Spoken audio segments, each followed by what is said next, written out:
It's my feel-good breakfast show.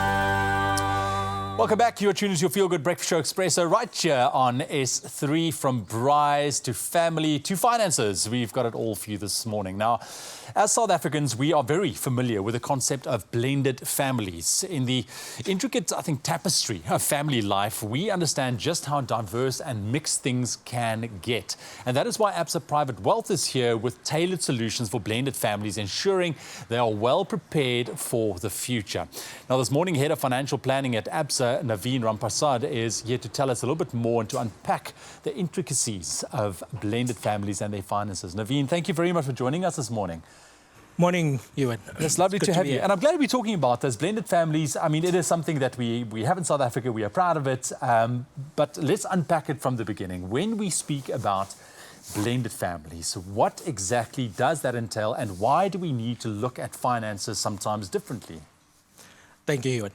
So as you can understand and appreciate, family dynamics and structures have evolved over time. So when we're talking about a blended family, we're talking about a family unit where one partner or both partners bring children from previous relationships either into the marriage or partnership.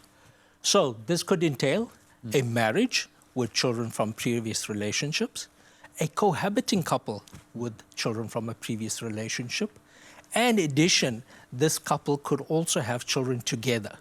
So those are sort of the broad permutations, but not only permutations, that inform what a blended family is. Now, you can understand with those dynamics and varying needs that the need for financial planning can become complex. Look, I can understand when two people get together, maybe it is a little bit later on in life already, having, worked on their own wealth in separate entities or spaces, bringing that together. It can get confusing. I'm in a space where I'm currently looking at a little bit financial planning within my own family. We are not a blended family, but it does become complicated and we need guidance, especially when it comes to money. So for people that's in a blended family, how do we approach combining, our finances so that it's fair and it works for the family? So, Ewan, as you said, it goes without saying, it is complex because of the varying needs and the dynamics at play. And what has been done in the past. And that's why at ABSA we recommend that families engage the services of a professional and a qualified financial advisor to guide and assist through this process. However, that being said, and without going into the technicalities, there are a few things to note. And the first is there must be agreement between the couple as to how the financial affairs of the family unit will be handled. So, for example, things like how would bond repayments be handled? How would school fees be dealt with? And if there's excess, how would savings be dealt with? Key to this is communication. There needs to be open, honest, and transparent communication between the couples. They need to speak to what are their financial aspirations, what debt are each of them bringing into the relationship, as well as what assets they are. Yeah. A good starting point would be a joint budget. So shared expenses can be put into the joint budget, but also allowing a bit of room for financial independence of each of the partners. I just quickly want to touch on a fact that you mentioned, their debt. It is something that obviously, once you get in debt, it might be difficult to get out of debt depending on how deep you are as well. But bringing that into a relationship already, how do we manage that? Your advice to blended families to make it fair on, let's say, your partner who's perhaps not in debt? So you're in there, once again, it's about open and honest communication. Partners need to sit and have a discussion around existing debt, how to manage and to repay this. So there could be the decision that they keep the debt separate because there may be pre-existing financial obligations or child support payments that you'd want to keep separate. Or there could be the option of combining it in order to streamline the outcome and the payments. However, whatever decision is made, the importance of crafting a repayment plan for debt is important because it helps then to effectively manage that. And more importantly, it reduces the stress both from a budgeting perspective as well as from a relationship perspective. Yeah, you see, this is everyone's needs are different and everyone's situations are different.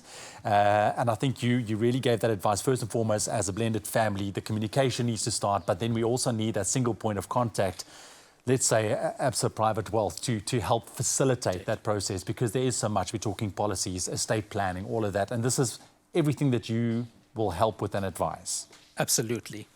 So if you think about it, let's say from an estate planning perspective, each family's circumstances are different. And because of that, it has to be taken into the financial planning process. So if we use death as a life event as an example, if you do not get that correct, the implications on your financial security can be quite dire. Therefore, it's important for couples to engage a professional advisor to help craft a plan as to what would happen with the assets in the event of the death of one or both of the parents. Now, this process would involve a number of things, which would include ensuring that there's enough cash in the estate to settle maybe existing debts, taxes, administration expenses, or any other specific requirement that the couple would want settled. Key is ensuring that you have a up-to-date, executed and professionally drafted will. That is it, yeah. This will give a reflection and take into account all the circumstances, ensuring fairness in terms of how children are being treated at that point in time.